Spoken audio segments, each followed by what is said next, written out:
রাকসু হল সংসদ ও সিনেট ছাত্র প্রতিনিধি নির্বাচন উপলক্ষে নির্বাচনী প্রচারণায় সরগরম পুরো বিশ্ববিদ্যালয় ক্যাম্পাস। এ বিষয়ে আরও জানাতে ক্যাম্পাস থেকে যুক্ত হচ্ছেন প্রতিনিধি বুলবুল হাবিব। বুলবুল, আপনার কাছ থেকে জানতে চাচ্ছি রাকসু নির্বাচন নিয়ে আপনার কাছে কি তথ্য আছে এবং ক্যাম্পাসে কি পরিস্থিতি দেখছেন, জানাবেন বিস্তারিত।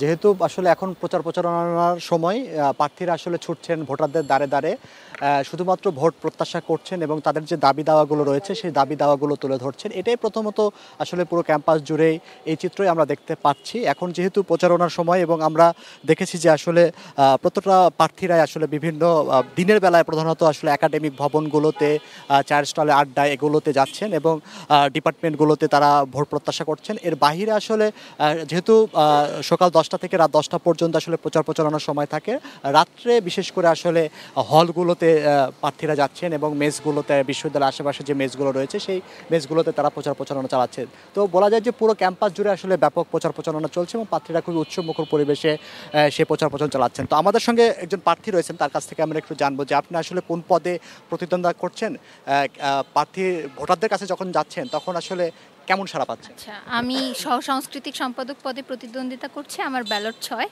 রাকসুতে। আমি যদি ভোটারদের কথা বলি, আমি ভালোই সাড়া পাচ্ছি। তারা তো লিফলেট অ্যাকসেপ্ট করছে, কিন্তু আসলে আমি এখানে আরেকটু সময় দরকার ছিল প্রচারণার ক্ষেত্রে। অফিসিয়াল প্রচারণার যে টাইমিংটা দেওয়া হয়েছে তার আগে প্রয়োজন ছিল একটা ক্যাম্পেইনিংয়ের প্রয়োজন ছিল, যে আমি আসলে আমার ইশতেহারটা বাস্তবায়ন করব, কিভাবে করব, এটা আসলে ওইভাবে তো আর জানান দেওয়া হয় না। তারা একটা লিফলেট দেখে, ভোট দেয়। যাই হোক, তারপরও আমি সার্বিকভাবে ভালো সাড়া পাচ্ছি। এমনি নারী হিসেবে কোনো চ্যালেঞ্জিং ফেস করছেন কিনা?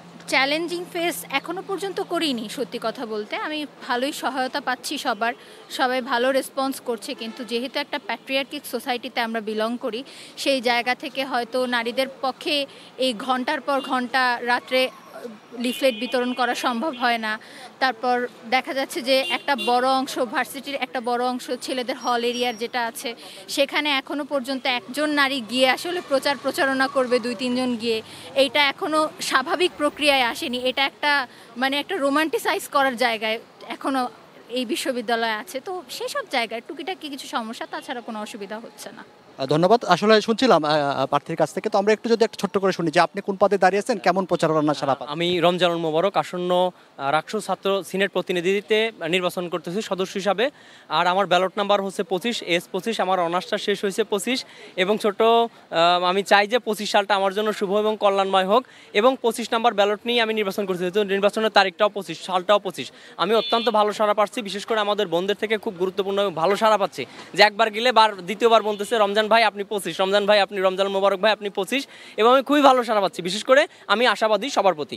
ধন্যবাদ। তো আসলে আমরা দুজন প্রার্থীর কথা শুনলাম। আসলে পুরো ক্যাম্পাস জুড়ে আসলে এই চিত্র বিরাজ করছে যে একটা উৎসব মুখরতা বিরাজ করছে এবং প্রার্থী ভোটারদের মধ্যে যে একটা সংযোগ আসলে এই নির্বাচনের মধ্য দিয়ে শুরু হচ্ছে। কারণ এই রাকসু নির্বাচনটা খুবই গুরুত্বপূর্ণ এবং ভোটাররা আসলে তাদের ভোটের মাধ্যমে যে গণতান্ত্রিক প্রক্রিয়া, সেই প্রক্রিয়ার মধ্য দিয়ে যাবে এবং তারা তাদের নেতৃত্ব তৈরি করবে। তো একটা অবাধ, সুষ্ঠু, নিরপেক্ষ নির্বাচন হবে, এমনটাই আসলে ভোটারদের আশা। তো আকাশ, এই ছিল এখান থেকে প্রচারণা খবর।